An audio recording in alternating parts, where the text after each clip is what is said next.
네, 원전주들도 제가 말씀 미리미리 제시를 해드렸죠. 원전에 대한 모멘텀은 올해에도 계속 이어질 가능성이 매우 높다. 가능성이 높다라기보다는 필수적으로 나올 수밖에 없다.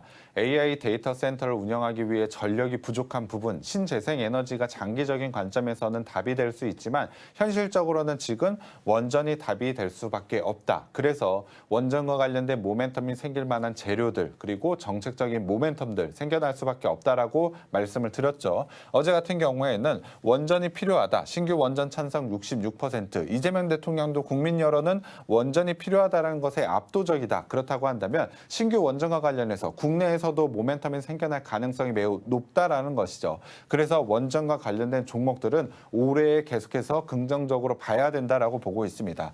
대표적으로는 두산에너빌리티를 한번 봐야 되겠죠. 1월 15일 목요일 생방송을 통해서 일주일 전에 제가 매수 전략 당연히 제시를 좀 해드렸습니다. 충분히 고가 라인까지 돌파가 충분히 가능하다라고 제시를 해드렸는데요. 두산에너빌리티 추가적인 상승자를 계속해서 만들어내는 과정이라고 보시면 될 것 같습니다.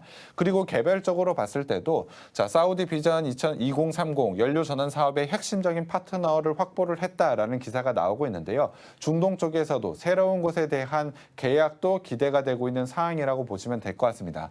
하지만 지난주 목요일 날도 제시를 해드렸지만 정고점 라인까지 일단 목표가를 잡고 대응을 하시되 눌리는 구간에서 재매수에 대한 시점 미리 한번 말씀을 드렸는데 빠르게 상승 자리가 나오면서 두산에너빌리티 지금 시점에서는 일부 수익을 실현하는 자리를 좀 가져가 보셨으면 좋겠고요. 눌리는 자리에서 적극적인 재매수 시점 한번 잡아보셨으면 좋겠습니다. 자동차와 마찬가지인데요. 자, 오늘 코스피 5천을 돌파하고 눌리는 자리가 조금은 나오고 있는 상황이라고 보시면 될 것 같습니다. 확실하게 상승에 대한 모멘텀을 가지고 있는 종목이라도 일시적인 기술적으로 눌리는 자리가 나올 수 있는 부분인 만큼 두산에너빌리티도 수익을 확보하고 눌리는 자리에서는 분할 매수 관점으로 충분히 가져가셔도 될 것 같습니다. 물론 나는 중장기적으로 두산에너빌리티를 한번 끌고 가보겠다라는 분들은 굳이 매도를 안 하셔도 될 것 같습니다. 단기적인 관점에서 좀 더 적극적인 시장 참여를 원하신다라는 분들은 수익을 확보하고 재매수 시점을 저와 함께 잡아보시면 될 것 같고요.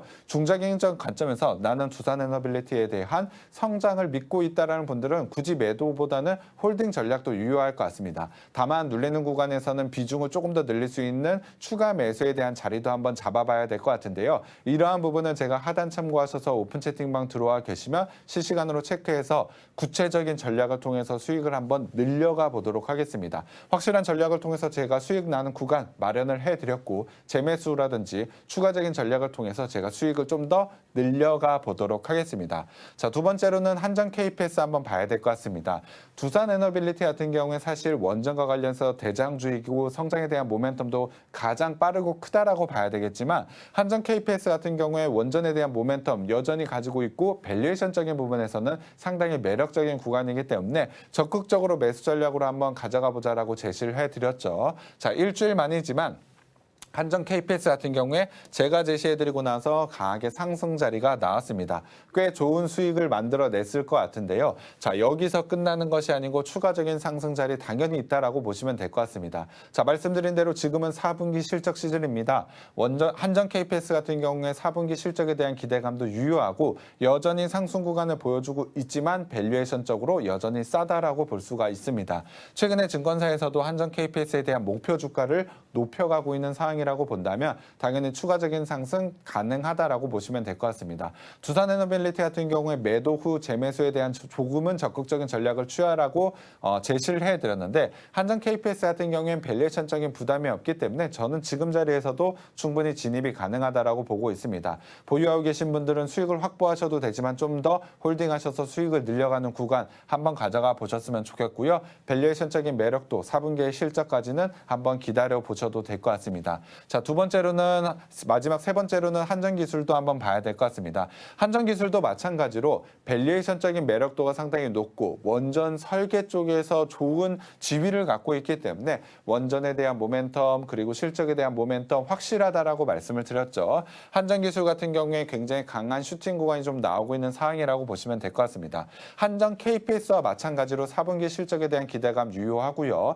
밸류에이션적으로 여전히 낮은 저평가라고 판단 판단할 수 있는 가격대입니다. 하지만 한전기술 같은 경우 워낙에 빠른 상승, 한전 KPS보다 좀 더 빠른 상승세를 보여줬었던 만큼 오늘 구간 속에서는 수익 확보하는 자리를 가져가실 때 눌리는 자리에서는 좀 더 적극적으로 재매수에 대한 시점을 한번 잡아가 보셨으면 좋겠습니다. 세 개의 종목 중에서 제가 가장 마음에 들어하는 종목은 한전기술이라고 봐야 될 것 같은데요. 밸류에이션적인 부분 그리고 원전과 관련 설계 쪽에서 상당히 좋은 모습을 가져가고 있기 때문에 상당히 기대감이 큰 종목이라고 보시면 될 것 같습니다.